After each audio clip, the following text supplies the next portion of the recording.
outside. Right. So, not follow you in. So, I'm wondering what Stephen's got to share with us. And I wish, if I could get Eric. Eric's not in here right now. There he is. Oh, good. Thank you. Yeah, missed you. I'd like you to say a few words of introduction about Stephen, because you gave the recommendation, tossed the name out, and man, I was intrigued. So tell us about Stephen and your background, your experience. What is interesting here is Forest Lake Academy is represented well this morning. Jeremy's a graduate of FLA, Eric's a graduate of FLA, Stanley's graduate of FLA, Stephen is a graduate of FLA. So they're represented well. It just shows the good program that they've had here at FLA. And Mr. Young was there for so many years and had such an influence on a lot of young people. Tell us, Eric, introduce, we'll bridge into our... Well, I can say I've known both of these two guys for a while. Jeremy for quite a long time. But Stephen, I mean, he's always been a great guy. Very funny. Just a fun guy to be around. And you'll get a little taste of that in a minute. But I've used him. He's been an actor for me in some stuff. Model, crew. This guy does it all. So instead of me standing up here and giving him a long introduction, I'm going to let him come up and you can meet him for yourself.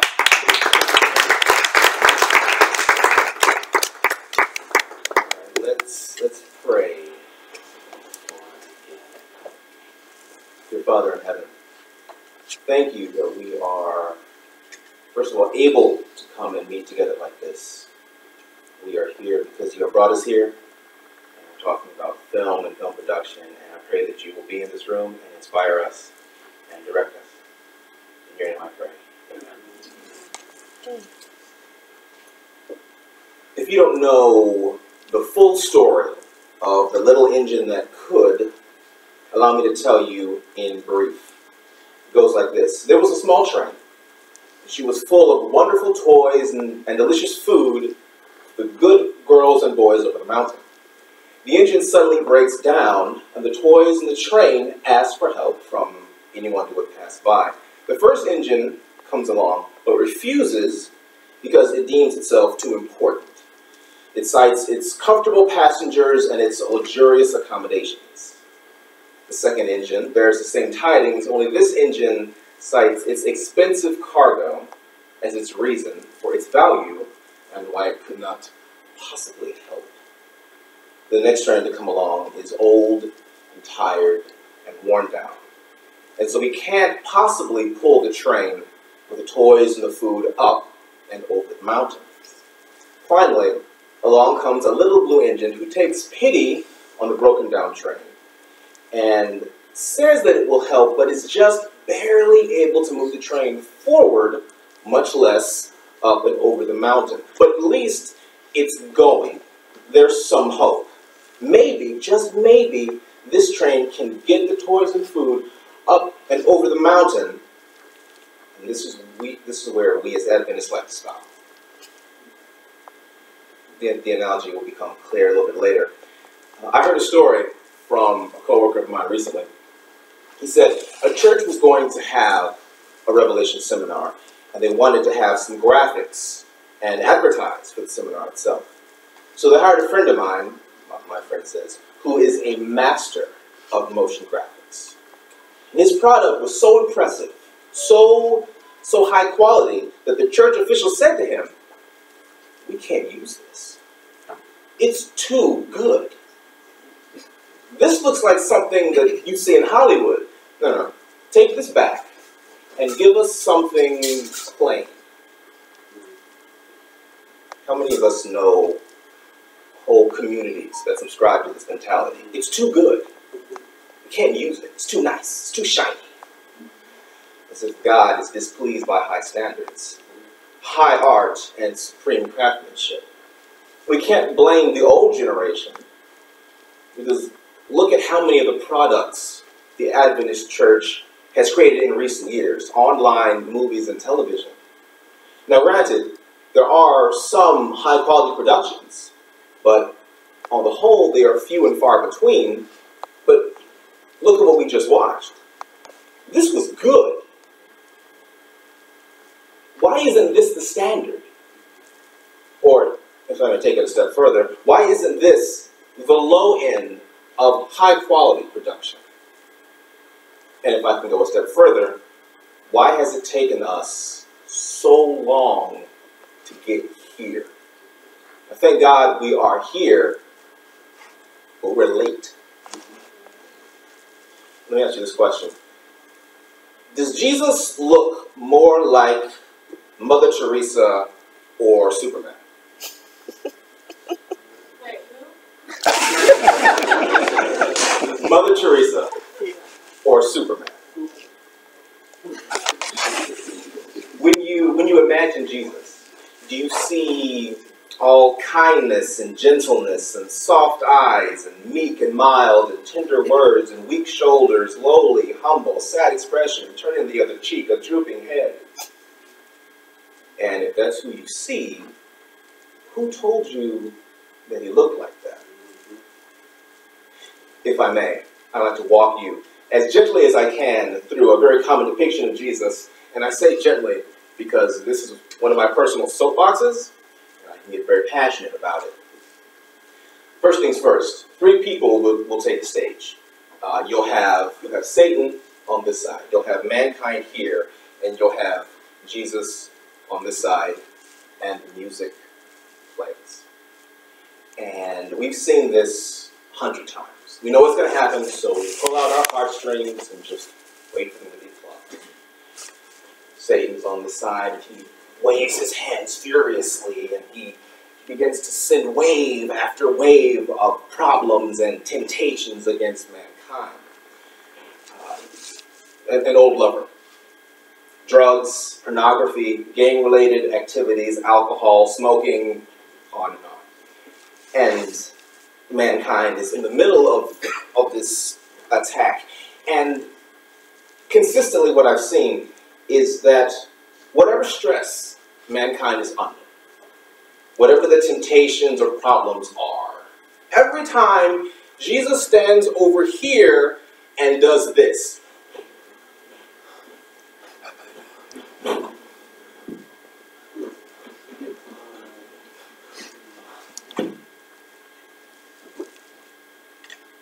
And sometimes mankind tries to get to Jesus. And Satan, or the temptations or whatever it is, holds them back.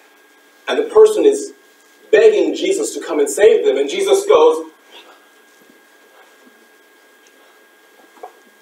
and right as the music is about to climax, usually around the third chorus, right before the breakdown, Satan surrounds mankind with all the temptations, and it's just this ridiculous onslaught. And we're all waiting for that moment when Jesus is going to rush in and save the day, because that's what we're there for. But before that, something very important must be told to the audience. Now, usually this is done for younger people, kids.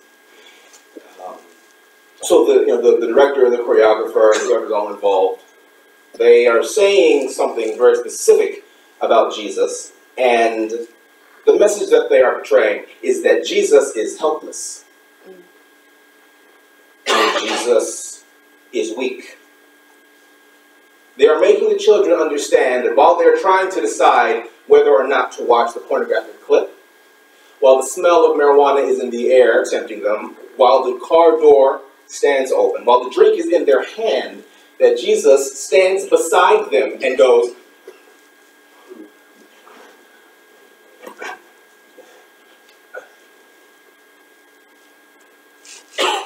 now this is Jesus who has the keys of death and hell, standing beside them going,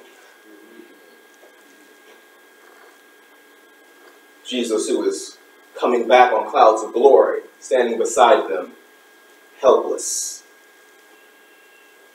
And this is where we as Adventists like to stop. I mean, yes, the music does swell, and he rushes in, and he pulls the devil off and saves the day, but at this point, the damage is done. This is the image we have of God and ourselves. Your image of God directly influences your image of yourself and of what you're capable of and of what is required of you. If you have declared with your mouth and in your heart that Jesus Christ is Lord and have become what we call a Christian, you have placed as your leader, as your model, Jesus. And if your model is soft eyes, meek and mild, weak shoulders, lowly, humble, turn the other cheek, then this is how you're going to walk. This is how you're going to talk, work, and engage the world. If you believe that God is not strong enough to see you through and does not demand the highest quality of life, of work, of fun, the most incredible product, you're not even going to try. Every now and then, a celebrity puts a video of encouragement online, and you've seen them. And if you haven't, they all have some things in common.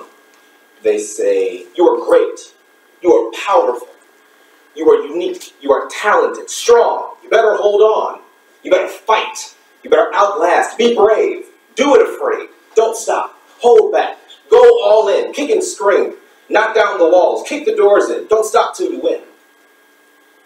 See, in their minds, the individual is great, and so therefore can make great things, be great.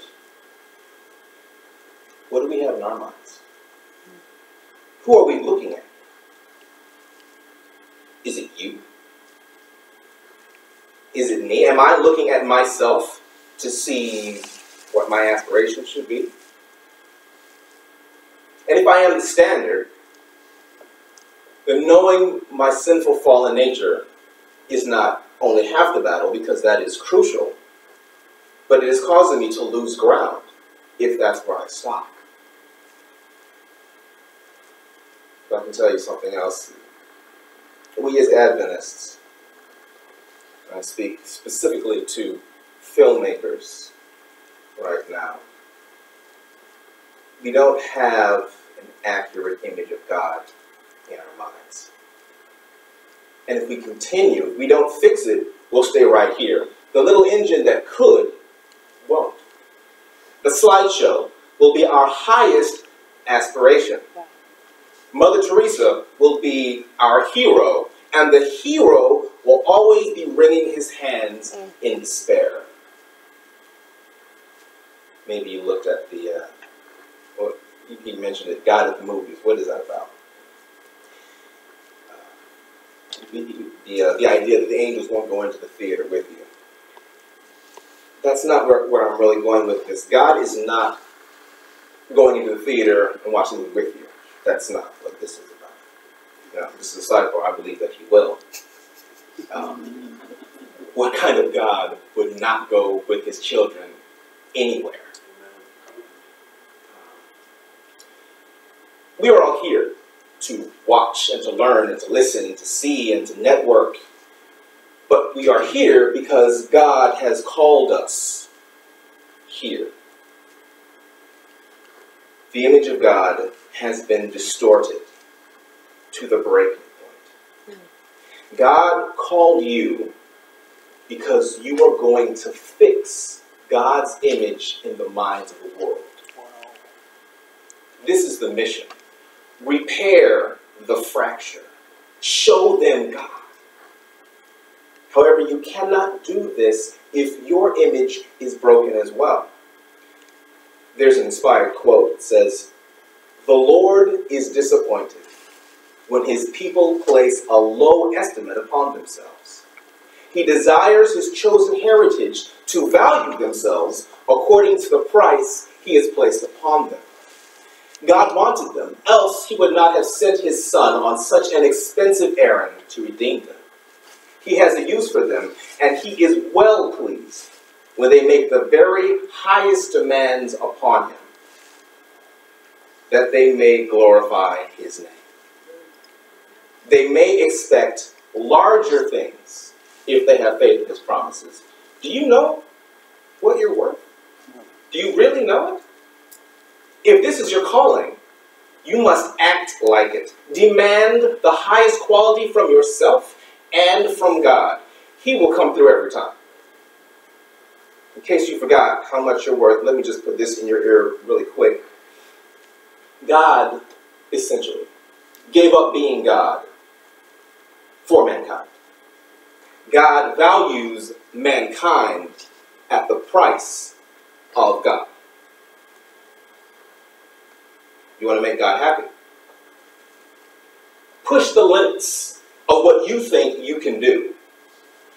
One of my favorite quotes from a television show says, kick logic out and do the impossible.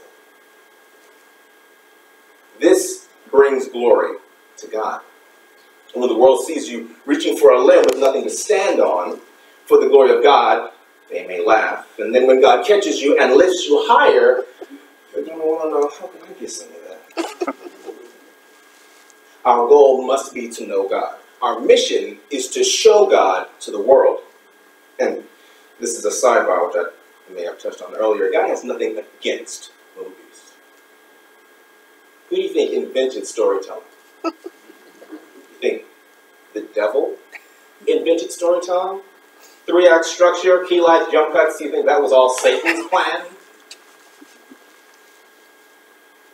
I believe we are so long in getting to this place because we believed an incomplete truth about God.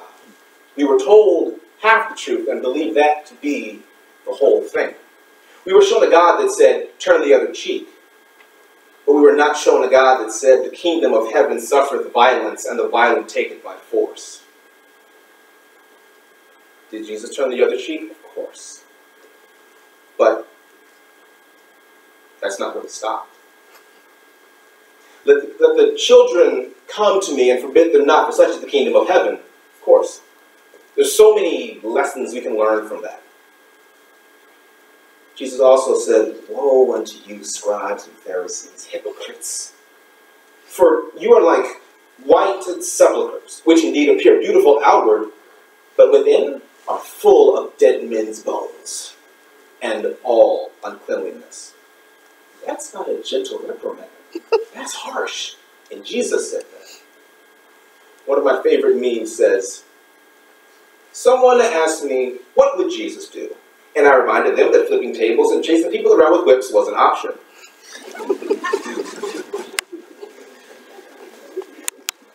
We believed that God was passive, and so we had to be the same. Lion of the tribe of Judah, passive. The bright morning star, passive. The lion and the lamb, mighty God, everlasting Father. It took us so long because we believed in a God that was not strong. And so when we go to make productions, we don't believe we have anyone to back us up. So we spend the least amount of money.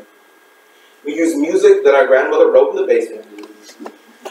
We film in places and with lighting that show that we don't believe in the might and the power and strength and ever-present help of God.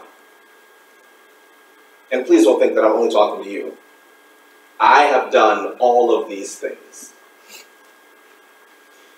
Everything is connected. Like I said, your image of God reflects an image of yourself. In case you're wondering, the little engine that could did make it over. It was hard, but it made it. It's called the little engine that could, not the little engine that thought it could. It was built to make it. It was designed to make it.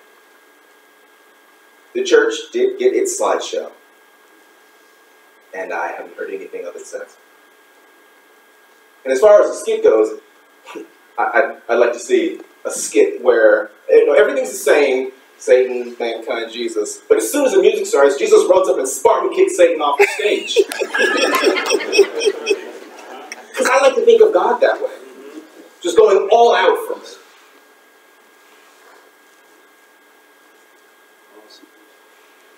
We are not here to say, look at what we've done. Look at our wonderful production. We are so amazing. Wallow in our greatness. We're here to say, look at what God did through us. Look at what he is doing. It's not about us, it's about him. He called you here. So let him use you to make the best thing ever. People need to see God. You're here and maybe you take classes and meet with other people, but you are here to experience how to do that. But before you show anyone God, you must see it for yourself. Just before I'm done, I'd like to give just a quick run through of the way I think the skit could be done. So Satan, God, and mankind take the stage, and the music begins to play. Satan looks around and sees mankind. Jesus looks around and sees mankind, and they both rush. Jesus gets there first, just as Satan gets there, and he is thrown back by a mighty hand. And mankind runs to his aid and puts a hand back to Jesus as if to say, don't hurt him. He's my friend. Jesus goes towards them both and puts his arm around mankind, and Satan slinks off. Then alcohol comes on the stage. And from the audience, an angel rushes booze and tackles it. But just before it does, mankind takes the drink out of booze's hand and considers whether or not to drink. And Jesus puts his arm around mankind and says, please don't drink. Please don't do it. And we drink. And the angel's heartbroken and leaves the stage. But Jesus holds on to us. Doesn't let us go. Now, sex comes on the stage. And an even bigger comes to tackle sex, but is stiff-armed by mankind. And Jesus throws his arm around mankind again. And mankind steps back as if to say, this is mine. I'm not sure what you're doing. This is mine. See, it's the same temptations, but it's a different Jesus. It's a Jesus who is fighting for you.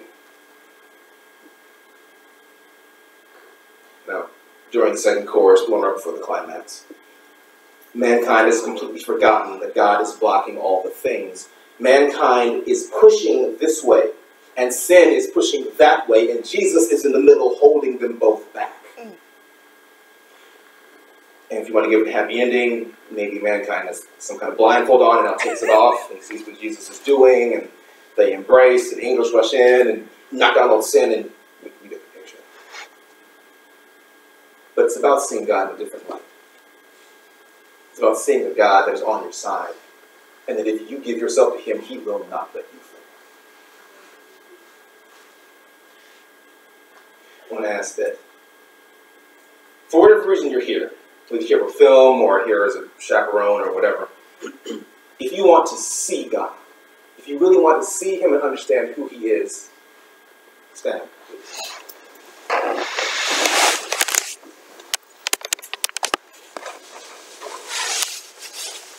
I want to ask, finally, if you are here for film, there's not a lot of room up here, but if you feel so inclined, come to the front and I will pray. Film is a very challenging experience. We have a lot of demonic influences that are consistently trying to shut us down, and a lot of influences in the church that are also trying to shut us down. I'm going to pray that we all experience God, and I want to pray that those who are here for film specifically have an extra outpouring of that, because we have so much to fight against. But if we know God and we understand that he is on our side, we're going to be just fine. Better than fine. We're going to be amazing.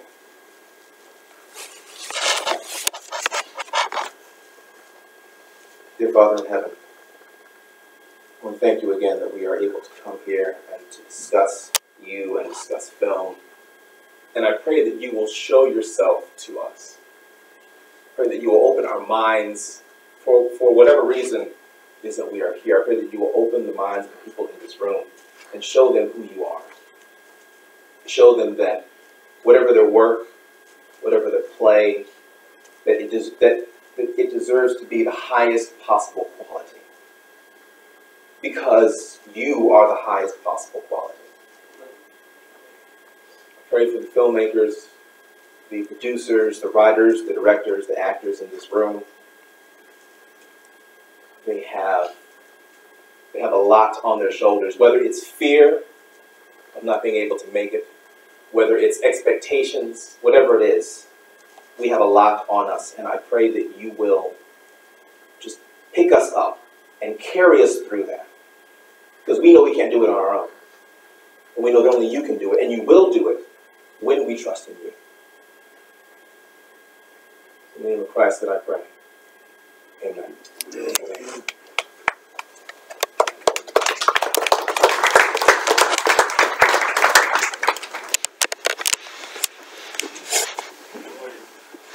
A few minutes ahead of schedule. That's a good thing. We have lunch at 12:30 being served in the atrium part of the building, which is through the doors just straight ahead. When you walk in, just